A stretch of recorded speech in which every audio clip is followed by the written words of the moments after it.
ओम नमः शिवाय। हर हर महादेव। आप सुन रहे हैं पौराणिक अमृतवाणी द्वारा प्रसारित शिव महापुराण कथा। कथा को सुनने के लिए चैनल को लाइक शेयर एंड सब्सक्राइब करें। आगे की कथा प्रारंभ करते हैं। अथ पंचदशो अध्याय। गणेश तथा शिवगणों का भयंकर युद्ध। पार्वती द्वारा दो शक्तियों का प्राकट्य, शक्तियों का अद्भुत पराक्रम और शिव का कुपित होना। ब्रह्मा जी बोले, जब सर्वव्यापक शिव जी ने अपने गणों से इस प्रकार कहा तब उन्होंने युद्ध का निश्चय कर लिया और कवच आदि धारण करके वे शिव जी के भवन के समीप गए। आए हुए उन श्रेष्ठ गणों को देखकर युद्ध की तैयारी करके गणेश जी भी वहां स्थित गणों से ये कहने लगे। गणेश जी बोले, शिव की आज्ञा का पालन करने वाले आप सब गण हैं। मैं अकेला बालक होते हुए भी अपनी माता पार्वती की आज्ञा का पालन करूंगा। तथापि आज देवी पार्वती अपने पुत्र का बल देखें और शंकर अपने गणों का बल देखें। भवानी के पक्ष से इस बालक का तथा शिव के पक्ष से बलवान गणों के बीच आज युद्ध होगा। युद्ध में विशारद आप सभी गण पूर्व काल में अनेक युद्ध कर चुके हैं। मैं तो अभी बालक हूँ, मैंने कभी युद्ध नहीं किया, किंतु आज युद्ध करूंगा। फिर भी शिव पार्वती के इस युद्ध में हार जाने पर आप सभी को ही लज्जित होना पड़ेगा। बालक होने के कारण मुझे हार या जीत की लाज नहीं है। इस युद्ध का फल भी मेरे विपरीत ही होगा। मेरी तथा आप लोगों की लाज भवानी तथा शंकर की लाज है। हे गणेश्वरों, ऐसा समझकर ही युद्ध कीजिए। आप लोग अपने स्वामी की ओर देखकर तथा मैं अपनी माता की ओर देखकर यह युद्ध करूंगा। यह युद्ध कैसा होगा इसकी कल्पना नहीं की जा सकती। इसे रोकने में त्रिलोकी में भी कोई समर्थ नहीं होगा। जो होनार है वह भी होकर रहेगा। ब्रह्मा जी बोले, जब गणेश ने शिव जी के गणों को इस प्रकार फटकारा तब वे शिवगण भी हाथों में दंड तथा अन्य आयुध लेकर आ गए। दांत खटखटाते हुए, हुंकार करते हुए और देखो देखो ऐसा बारंबार बोलते हुए वे गण आ गए। सर्वप्रथम नंदी ने आकर गणेश का एक पैर खींचा। उसके बाद दौड़ते हुए भृंगी आकर उसका दूसरा पैर पकड़कर खींचने लगे। जब तक वे दोनों उसके पैर घसीट रहे थे तब तक उस गणेश ने अपने हाथों से प्रहार कर अपने पैर छुड़ा लिए। इसके बाद देवी पुत्र गणेश्वर ने एक बड़ा परेग लेकर द्वार पर स्थित हो सभी गणों को मारना आरंभ किया। इससे किन्हीं के हाथ टूट गए, किन्हीं की पीठ फट गई, किन्हीं के सर फूट गए, किन्हीं के मस्तक कट गए। कुछ गणों के जानू तथा कुछ के कंधे टूटकर अलग हो गए। जो लोग सामने आए उन लोगों के हृदय पर प्रहार किया गया। कुछ पृथ्वी पर गिरे, कुछ ऊर्ध्व दिशाओं में जा गिरे, कुछ के पैर टूट गए, कुछ शिव जी के समीप जा गिरे। उनमें ऐसा कोई भी गण नहीं था जो संग्राम में गणेश जी के समान दिखाई पड़े। जैसे सिंह को देखकर मृग 10 दिशाओं में भाग जाते हैं, उसी प्रकार वे हजारों गण भाग गए और वे गणेश पुनः लौटकर अपने द्वार पर स्थित हो गए। जिस प्रकार कल्पांत के समय काल भयंकर दिखाई देता है, उसी प्रकार उन सभी ने गणेश को काल के समान प्रलंकारी देखा। इसी बीच नारद जी से प्रेरित होकर विष्णु, इंद्र सहित सभी देवता वहां पहुंचे। तब शिव जी की हित कामना से उन लोगों ने शिव जी को नमस्कार करके उनके आगे खड़े होकर नमस्कार करके कहा, हे प्रभु, हमें आज्ञा दीजिए। आप पर ब्रह्म सर्वेश हैं और हम आपके सेवक हैं। आप सृष्टिकर्ता, वर्ता और संहर्ता परमेश्वर हैं। आप स्वयं निर्गुण होते हुए भी अपनी लीला से सत्वरज तथा तम रूप हैं। हे प्रभु, आपने इस समय कौन सी लीला प्रारंभ की है उसे हमें बताइए। ब्रह्मा जी बोले, हे मुनिश्रेष्ठ, उनका यह वचन सुनकर महेश्वर अपने घायल गणों की ओर देखकर उनसे सब कुछ कहा। इसके बाद हे मुनि सत्तम, पार्वती पति सर्वेश्वर शंकर हंसकर मुझ ब्रह्मा से कहने लगे। शिव जी बोले, हे ब्राह्मण सुनिए, मेरे द्वार पर एक महाबली बालक हाथ में लाठी लिए वो खड़ा है। वह सबको घर में जाने से रोकता है। वह भयंकर प्रहार करने वाला है। उसने मेरे पार्षदों को मार गिराया है, मेरे गणों को बलपूर्वक पराजित कर दिया है। हे ब्राह्मण, आप ही वहां जाए, इस महाबली को प्रसन्न करें। हे ब्राह्मण, हे विधे, जैसे नीति हो वैसा व्यवहार करें। ब्रह्मा जी बोले, हे तात, शिव जी के इस वचन को सुनकर, विशेष बात को ना जानकर अज्ञान से मोहित हुआ मैं सभी ऋषियों के साथ उसके पास गया। वह महाबली गणेश मुझे आते हुए देखकर क्रोध करके मेरे सन्निकट आकर मेरी दाढ़ी उखाड़ने लगा। हे देव, क्षमा कीजिए, क्षमा कीजिए, मैं यहाँ युद्ध के लिए नहीं आया हूँ। मैं तो ब्राह्मण हूँ, मुझ पर कृपा कीजिए। मैं उपद्रव रहे तथा शांति करने वाला हूँ। अभी मैं ऐसा कह ही रहा था कि तभी हे नारद, युवा के समान पराक्रमी महावीर उस बालक गणेश ने हाथ में परिघ ले लिया। तब उस महाबली गणेश को परिघ धारण किए हुए देखकर मैं शीघ्रता से भाग गया। मेरे साथ के लोग कहने लगे, यहाँ से भागो भागो। इतने में ही उसने उन्हें परिघ से मारना प्रारंभ कर दिया, जिससे कुछ तो स्वयं गिर गए, कुछ को उसने मार गिराया। कुछ लोग उसी क्षण शिवजी के समीप जाकर पूर्ण रूप से उस वृत्तांत को शिवजी से कहने लगे। उन्हें वैसा देखकर और उस घटना को सुनकर लीला विशारद शिवजी को अपार क्रोध उत्पन्न हुआ। तब उन्होंने इंद्र आदि देवगणों, कार्तिकेय तथा प्रमुख गणों एवं भूत प्रेतों एवं पिशाचों को आज्ञा दी। शिव जी के द्वारा आदिष्ट वे लोग यथा योग्य हाथों में आयुध लिए हुए उस गण को मारने की इच्छा से सभी दिशाओं में गए। जिसका जो विशेष अस्त्र था, उन अस्त्रों से बलपूर्वक बालक गणेश पर प्रहार करने लगे। उस समय चराचर त्रिलोकी में हाहाकार मच गया और तीनों लोकों में रहने वाले सभी लोग अत्यंत संशय में पड़ गए। वे आश्चर्यचकित होकर कहने लगे, अभी ब्रह्मा की आयु समाप्त नहीं हुई है, तब इस ब्रह्मांड का नाश कैसे हो रहा है? निश्चय ही है शिव की इच्छा है, जो अकाल में ही ऐसा हो रहा है। उस समय कार्तिक आदि जितने भी देवता थे वे सभी वहां आए। उन सभी के शस्त्र व्यर्थ हो गए, जिसके कारण वे आश्चर्यचकित हो उठे। इसी बीच ज्ञानदायिनी देवी जगदम्बा उस संपूर्ण घटना को जानकर अपार क्रोध में भर गई। हे मुनीश्वर, उस समय वहां पर उन देवी ने अपने गण की सब प्रकार से सहायता के लिए 2 शक्तियों का निर्माण किया है। हे महामुने, जिसमें एक प्रचंड रूप धारण कर काले पहाड़ की गुफा के समान मुख फैलाकर खड़ी हो गई, दूसरी बिजली के समान रूप धारण करने वाली, बहुत हाथों वाली तथा दुष्टों को दंड देने वाली भयंकर महादेवी थी। उन दोनों शक्तियों ने देवताओं द्वारा छोड़े गए समस्त आयुध पकड़कर बड़ी शीघ्रता से अपने मुख में डाल लिए। उस समय किसी देवता का एक भी शस्त्र वहां दिखाई नहीं दे रहा था, केवल चारों ओर गणेश का परिघ ही दिखाई पड़ा। इस प्रकार उन दोनों ने वहां अत्यंत अद्भुत चरित्र किया। पूर्व समय में जिस प्रकार गिरिश्रेष्ठ मंदराचल ने क्षीर सागर का मंथन किया था, उसी प्रकार अकेले उस बालक ने उस दुस्तर देव सेना को मत डाला। तब अकेले गणेश के द्वारा मारे पीटे गए इंद्र आदि देवगण तथा शिवगण व्याकुल हो गए। इसके बाद गणेश के प्रहार से व्याकुल हुए सभी एकत्रित होकर बारंबार श्वास छोड़ते हुए आपस में कहने लगे। देवगण बोले, अब क्या करना चाहिए, कहाँ जाना चाहिए? 10 दिशाओं का ज्ञान ही नहीं हो रहा। यह बालक तो दाएं बाएं परिघ घुमा रहा है। ब्रह्मा जी बोले, हे नारद, उसी समय पुष्प चंदन हाथ में लिए हुए अप्सराएं तथा नारद आदि ऋषि जो इस महान युद्ध को देखने के लिए लालसा वाले थे, वे सभी युद्ध देखने के लिए वहां आ गए हैं। मुनिश्रेष्ठ, उस समय उनके द्वारा आकाश मार्ग भर गया। वे अप्सराएं तथा ऋषिगण उस युद्ध को देखकर अत्यंत आश्चर्यचकित हो गए और इस प्रकार कहने लगे, ऐसा युद्ध तो कभी देखने में नहीं आया। उस समय समुद्र सहित सारी पृथ्वी कांपने लगी और पर्वत गिरने लगे। वे संग्राम की सूचना दे रहे थे। आकाश, ग्रह, नक्षत्र मंडल घूमने लगे, जिससे सभी व्याकुल हो उठे। सभी देवता तथा गण भाग गए, केवल पराक्रमी तथा महावीर कार्तिकेय ही नहीं भागे और सबको रोककर गणेश के सामने डटे रहे। उन दोनों शक्तियों ने उस युद्ध में सभी को असफल कर दिया। देवताओं के द्वारा चलाए गए सभी शस्त्रों को काट दिया। जो लोग शेष बच गए थे वे सब शिव जी के समीप आ गए। सभी देवता तथा शिवगण तो भाग ही चुके थे। उन सभी ने मिलकर शिव को बारंबार नमस्कार कर बड़ी शीघ्रता से कहा, हे प्रभु, यह श्रेष्ठ गण कौन है? हम लोगों ने पहले भी युद्ध का वर्णन सुना था, इस समय भी हमने बहुत से युद्ध देखे हैं, किंतु इस प्रकार का युद्ध ना तो कभी देखा गया ना ही सुना गया। हे देव, आप कुछ विचार कीजिए, अन्यथा जय नहीं हो सकती है। स्वामिन, आप ही इस ब्रह्मांड के रक्षक हैं, इसमें संदेह नहीं है। ब्रह्मा जी बोले। उनका यह वचन सुनकर परम क्रोधी रुद्र कोप करके अपने गणों सहित वहां गए। तब देवगणों की सेना भी चक्रधारी विष्णु के साथ महान उत्सव करके शिव जी के पीछे पीछे गई।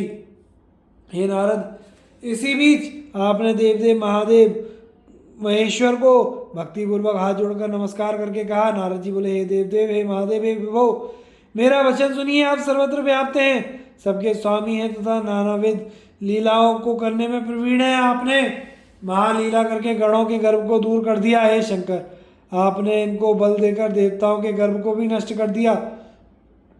हे नाथ, हे शंभो, स्वतंत्र तथा सभी के गर्भ को चूर करने वाले, आपने इस भवन में अपना अद्भुत बल दिखाया।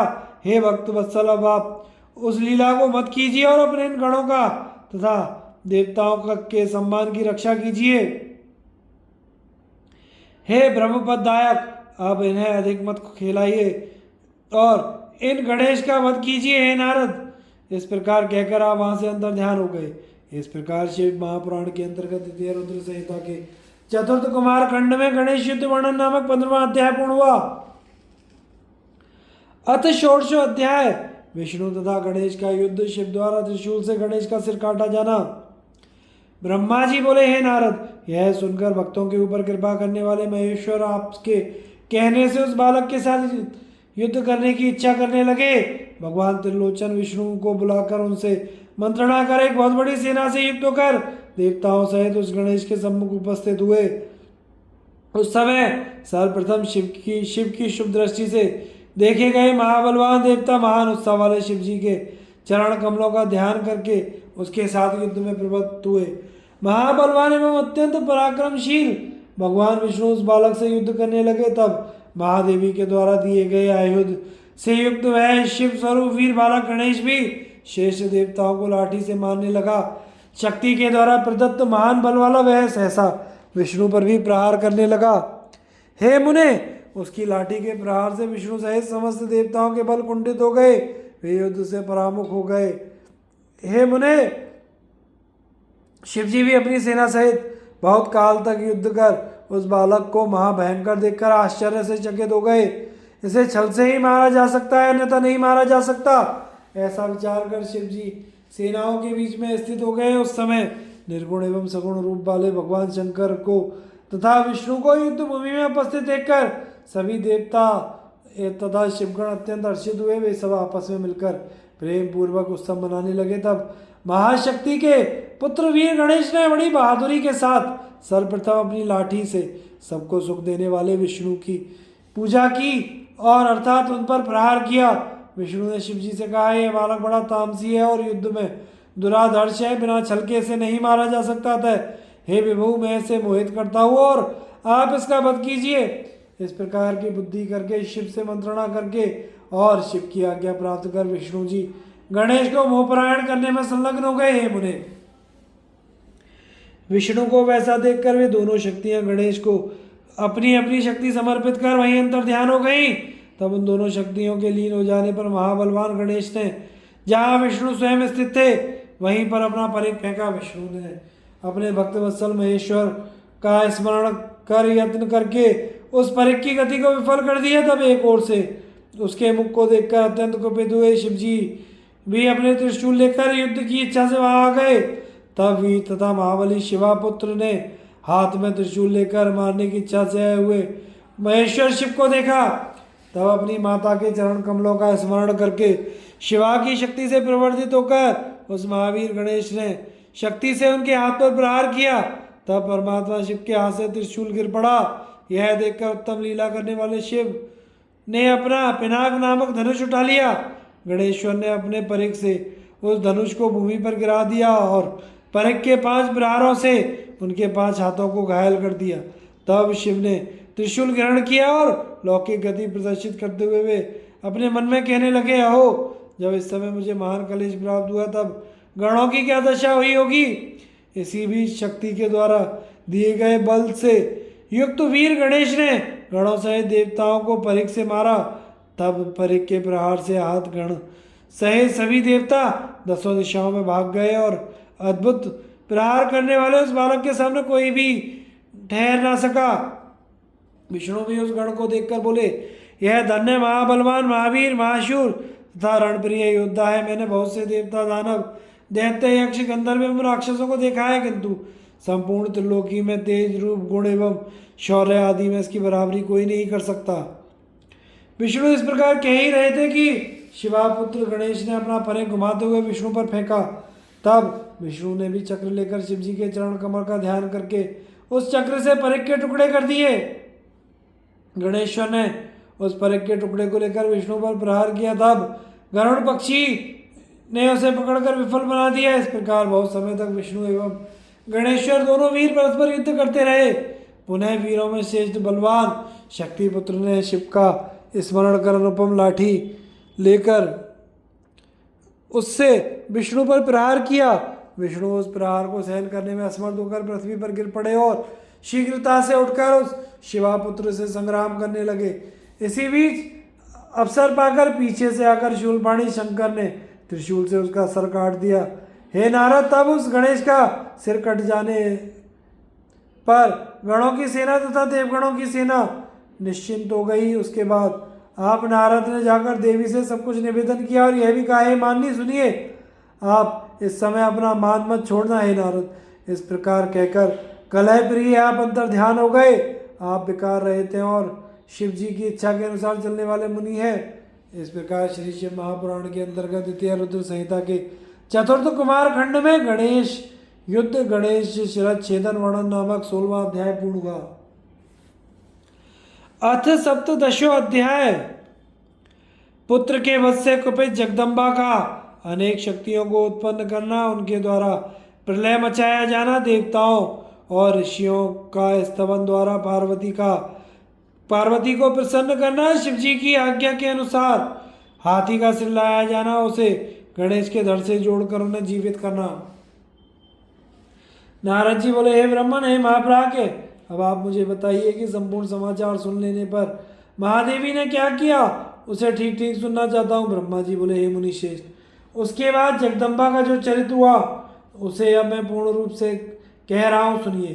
गणादेव उस गणेश को मार दिए जाने पर शिव जी के गणों ने मृदंग एवं पटे बजाए तथा महान उत्सव किया। हे मुनीश्वर, शिव जी भी गणेश जी का शिरच्छेदन कर ज्यों ही दुखी हुए, उसी समय गिरिजा देवी अत्यंत क्रोधित हो गई। उन्होंने कहा, हाय मैं क्या करूं, कहाँ जाऊं, मुझे बहुत बड़ा दुख उत्पन्न हो गया है। इसके मरने से तो मुझे बहुत बड़ा कलेश हुआ, वह दुख किस प्रकार दूर हो सकता है। सभी देवताओं और गणों ने मेरे पुत्र को मार डाला है, अतः मैं उनका नाश कर दूंगी अथवा प्रलय कर दूंगी। इस प्रकार दुखी हुई उन सर्वलोक महेश्वरी ने उसी क्षण कुपित होकर करोड़ों शक्तियों को उत्पन्न किया। तेज से ज्वल्यमान उत्पन्न हुई उन शक्तियों ने जगदम्बा पार्वती को नमस्कार कर कहा, हे मात, आज्ञा दीजिए। हे मुनीश्वर, यह सुनकर शंभु की शक्ति महामाया प्रकृति ने क्रोध में भरकर उन सभी शक्तियों से कहा, हे शक्तियों, हे देवियों, तुम सब मेरी आज्ञा से प्रलय कर डालो। इसमें आप सभी को विचार नहीं करना चाहिए। हे सखियों, तुम लोग देवता, ऋषि, यक्ष, राक्षस और अपने तथा दूसरे सबको हठपूर्वक खा डालो।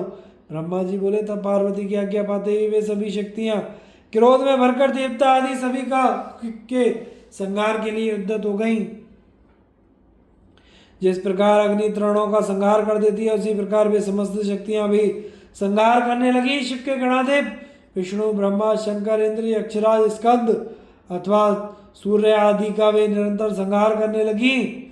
जहां जहां दृष्टि जाती वहां केवल शक्तियां ही दिखाई पड़ती। उस समय कराली, कुब्जका, खंजा, लंब शीर्षा आदि अनेक शक्तियां देवताओं को हाथ से पकड़कर मुख में डालने लगी। उस संहार को देखकर ब्रह्मा, हरि तथा इंद्र आदि तथा सभी देवतागण एवं ऋषि इस संदेह में पड़ गए कि क्या देवी अकाल में ही प्रलय कर देंगी। इस प्रकार उनमें जीवन की आशा समाप्त हो गई। सभी लोगों ने मिलकर कहा, अब हमें क्या करना चाहिए, सब लोग इस पर विचार करें। इस प्रकार परस्पर विचार करते हुए वे कहने लगे, यदि गिरिजा देवी प्रसन्न हो जाए तो शांति हो सकती है, अन्यथा करोड़ों उपायों से भी शांति संभव नहीं है। अनेक प्रकार की लीलाएं करने में प्रवीण शिव जी भी सबको मोहित करते हुए लौकिक गति का आश्रय लेकर दुख में पड़ गए। किंतु सभी देवताओं की कमर उस समय टूट गई जब पार्वती के पास जाने का प्रश्न उठा। उन्होंने सोचा कि पार्वती साक्षात क्रोध की मूर्ति हैं, कोई भी उनके सामने जाने का साहस नहीं कर सकता। हे मुने, उस समय देवता, दानवगण, दिक्पाल, यक्ष, किन्नर, मुनि, विष्णु, ब्रह्मा, महाप्रभु, शंकर आदि तथा अपना पराया कोई भी गिरिजा के सामने खड़ा होने में समर्थ नहीं हुआ। सभी ओर से पार्वती के जलते हुए इस दाहक तेज को देखकर सभी लोग दूर खड़े हो गए। हे मुने, उसी समय दिव्य दर्शन वाले आप नारद देवगणों को सुखी करने वहां पहुंच गए।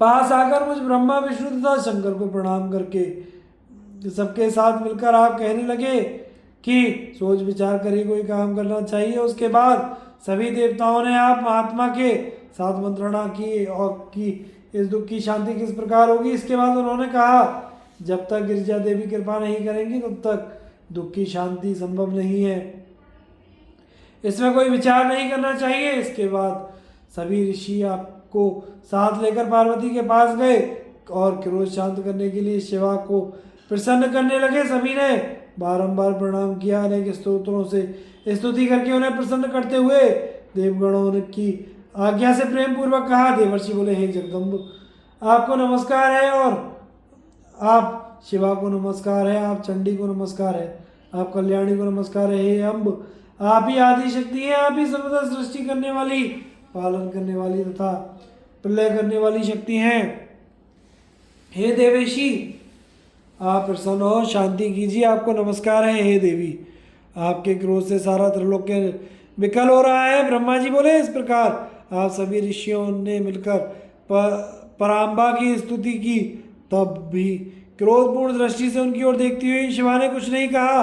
पुनः सभी ऋषियों ने उनके चरण कमलों को नमस्कार कर परम भक्ति से हाथ जोड़कर धीरे से शिवा से कहा। ऋषिगण बोले, हे देवी क्षमा कीजिए, क्षमा कीजिए, इस समय प्रलय होना चाहता है।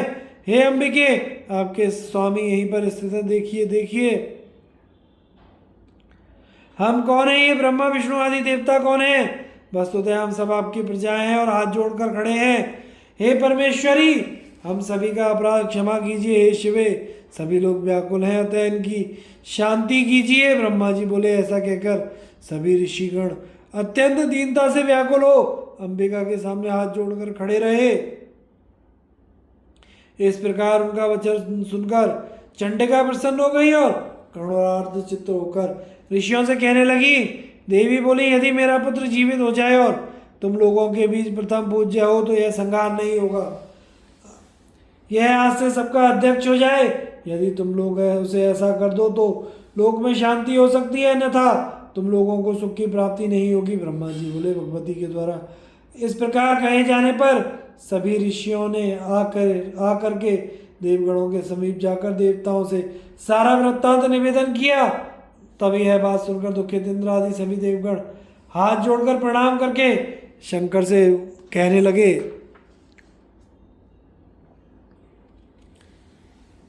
यह सुनकर शंकर शिव जी ने भी देवताओं से कहा, हम लोगों को भी वही करना चाहिए जिससे संसार का कल्याण होता है। आप लोग उत्तर दिशा की ओर जाइए, सर्वप्रथम जो मिले उसका सिर लाकर इसके धड़ में जोड़ दीजिए। ब्रह्मा जी बोले, तदनंतर शिव की आज्ञा का पालन करने वाले देवताओं ने ऐसा ही किया।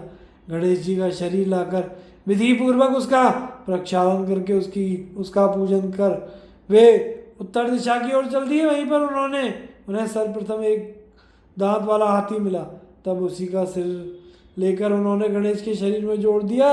सिर जोड़कर सभी देवताओं ने ब्रह्मा विष्णु तथा शंकर को प्रणाम करके यह वचन कहा, आपने जैसे कहा था वैसा हमने किया। अब आप इसके बाद जो शेष कार्य हो आप कर दीजिए। इसके बाद शिव के गण तथा देवता सुखपूर्वक सुशोभित हुए। पुनः शिव जी ने जैसा कहा था वैसा ही उन लोगों ने पालन किया। तब ब्रह्मा विष्णु आदि देवगण अपने प्रभु निर्गुण ब्रह्म ईश्वर शिव को प्रणाम करके उनसे बोले, इस प्रकार हम महात्मा लोग आपके तेज से उत्पन्न हुए हैं, उसी प्रकार आपका तेज वेद मंत्रों के प्रभाव से शरीर में प्रकट हो जाए। इस प्रकार उन लोगों ने शिव जी का स्मरण करके मंत्रों द्वारा अभिमंत्रित उत्तम जल को गणेश की शरीर पर छिड़का।